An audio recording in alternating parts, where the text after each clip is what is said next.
മന്ത്രി സജി ചെറിയാന്റെ വിവാദ പരാമർശത്തിനോട് ശക്തമായ ഭാഷയിൽ പ്രതികരിച്ച് പ്രതിപക്ഷ നേതാവ് വി.ഡി. സതീശൻ. മന്ത്രിയുടെ പ്രസ്താവന മുഖ്യമന്ത്രി പിണറായി വിജയന്റെ അറിവോടെയാണെന്നും മന്ത്രി കേരളത്തിലെ ജനങ്ങളെ ഭിന്നിപ്പിക്കാൻ ശ്രമിക്കുകയാണെന്നും വി.ഡി. സതീശൻ പറഞ്ഞു. സജി ചെറിയാന്റേത് വിദ്വേഷ പ്രസ്താവനയാണെന്നും വർഗീയത ആളിക്കത്തിക്കുന്നത് തലമുറകളോടുള്ള ക്രൂരതയാണെന്നും അദ്ദേഹം പറവൂരിൽ മാധ്യമങ്ങളോട് പറഞ്ഞു.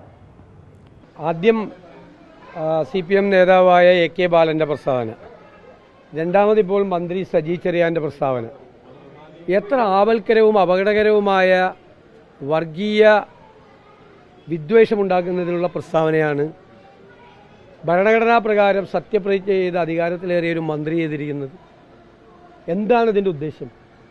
ഞാൻ പറഞ്ഞത് ശരിവയ്ക്കുകയാണ്. അതായത് ആളുകളെ ഭിന്നിപ്പിച്ച് രാഷ്ട്രീയ ലാഭമുണ്ടാക്കുക എന്നുള്ള സംഘപരിവാറിൻ്റെ അതേ വഴിയിലൂടെ CPM യാത്ര ചെയ്യുകയാണ്. അതിന് മുഖ്യമന്ത്രി കൊടപിടിച്ചു കൊടുക്കുകയാണ്. മുഖ്യമന്ത്രിയുടെ അറിവോടുകൂടിയാണ് ഈ രണ്ട് പ്രസ്താവനകൾ നടന്നിട്ടുള്ളത്. ബാലൻ്റെ പ്രസ്താവനയെ മുഖ്യമന്ത്രി ന്യായീകരിച്ചു. മന്ത്രിസഭയിലൊരു അംഗം ഇതുപോലെ, കേരളത്തിൻ്റെ ചരിത്രത്തിലൊരംഗം ഇതുപോലെ ഒരു വർഗീയ പ്രസ്താവന നടത്തിയിട്ടില്ല. ജയിച്ചു വരുന്ന ആളുകളുടെ മതം നോക്കാനാണ് പറഞ്ഞിട്ടുള്ളത്. എത്ര ക്രൂരമായ പ്രസ്താവനയാണ് ഇത്! കേരളത്തെ അപകടകരമായ നിലയിലേക്ക് എത്തിക്കും. നമ്മുടെ സംസ്ഥാനം ഉണ്ടാക്കിയ മൂല്യങ്ങൾ മുഴുവൻ കുഴിച്ചു മൂടപ്പെടും. വർഗീയത ആളിക്കത്തിക്കാൻ വേണ്ടി ഒരു തീപ്പൊരി വീഴാൻ കാത്തു നിൽക്കുന്നവരുടെ കൈകളിലേക്ക് ഒരു തീപ്പന്തമാണ് ഇവർ എറിഞ്ഞു കൊടുക്കുന്നത് എന്നിവർ തിരിച്ചറിയണം. എനിക്കൊരു കാര്യം പറയാനുണ്ട്.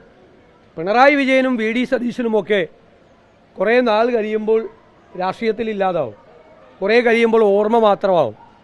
പക്ഷെ കേരളം അപ്പോഴും ഉണ്ടാവും. ആ കേരളത്തിന്, അതിൻ്റെ അടിത്തറയ്ക്ക് അതിന് തീ കൊളുത്തുന്ന പരിപാടിയാണ് ഇപ്പോൾ ചെയ്യുന്നത്. വരും തലമുറയോടുള്ള ക്രൂരതയാണ് ഈ കാണിക്കുന്നത്. അത്തരമൊരു വർഗീയത കേരളത്തെ എങ്ങോട്ട് കൊണ്ടുപോകും എന്ന് വരാനിരിക്കുന്ന നമ്മുടെ തലമുറയോട് ഇതുപോലെ കടുത്ത അനീതി ചെയ്യരുതെന്നാണ് എൻ്റെ വിനയപൂർവ്വമായ അഭ്യർത്ഥന. ഞാൻ കൂടുതൽ സംസാരിക്കാനില്ല.